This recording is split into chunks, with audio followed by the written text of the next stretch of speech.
For Sydney Swans supporters, the 2005 Grand Final was the victory of a lifetime, but the die-hard fans will tell you it wasn't so long ago that the club was struggling to survive. 11 games out of 64, and you could throw a blanket over the fans that went to watch them play. It was dire back then, but the Swans really hit rock bottom after this on-field incident. Gareth John setting himself for the centre ruck work. 77 plays 75. Good start to this third quarter. And Gareth John in trouble. Yeah, quite a graphic picture there of Gareth. He's in obviously a little bit distressed there. And they're taking him straight up the pavilion there into the rooms. Please welcome former Sydney Swan, Gareth John.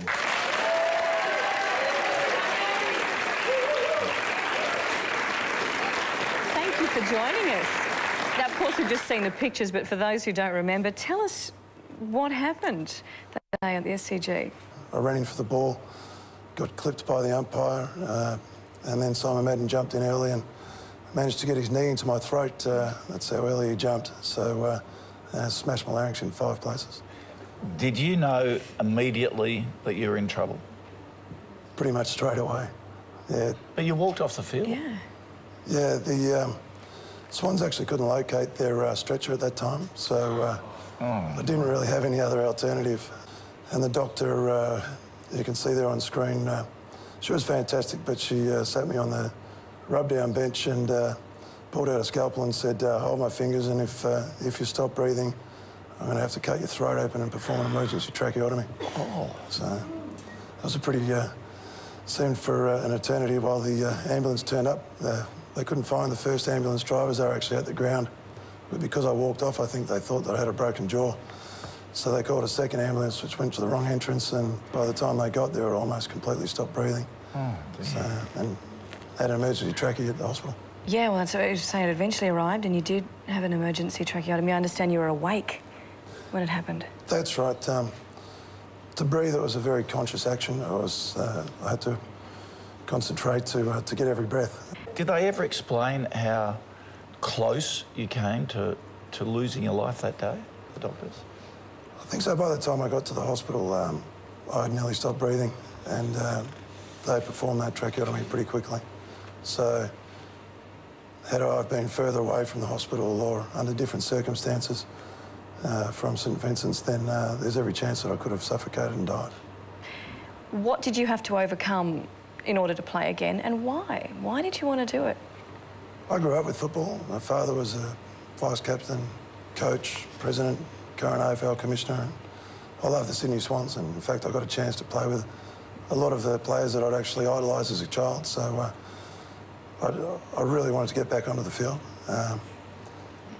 So I guess not coming back was an option, but for a long time there I didn't have a clean airway, and they had to perform some surgery to clear out my airway so that I could play. And then I went through some rehabilitation, and I threw myself pretty vigorously back into full competitive contact sport I guess to test out the airway, and also to so that there was no surprises when I was on the football field. Now, you mentioned this one particular doctor a number of times, who she was obviously the one that assessed what was going on quickly and reacted accordingly. Her name was Dr Grace Bryant. She's here today, so welcome, Dr Grace Bryant.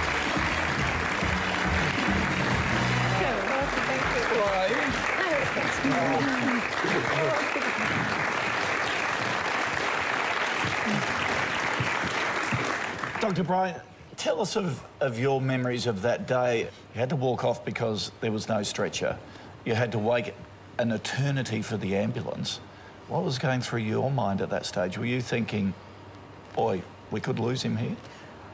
I was concerned. It wasn't really easy. Gareth, for a young lad of 19, was just really, very calm. I just kept talking with him. If he panicked at all or got a little bit anxious about what was going on, and it would have been a lot harder. And it really was, well, I was talking to him, sort of saying, well, get the ambulance. We rang the hospital and prepared them for what we thought was the laryngeal fracture coming, and fortunately the surgical registrar, the appropriate team, was in the hospital, and he waited and was there when they arrived. Did you ever think he'd play again? No. Sorry. Especially when he was advised not to. No, I really...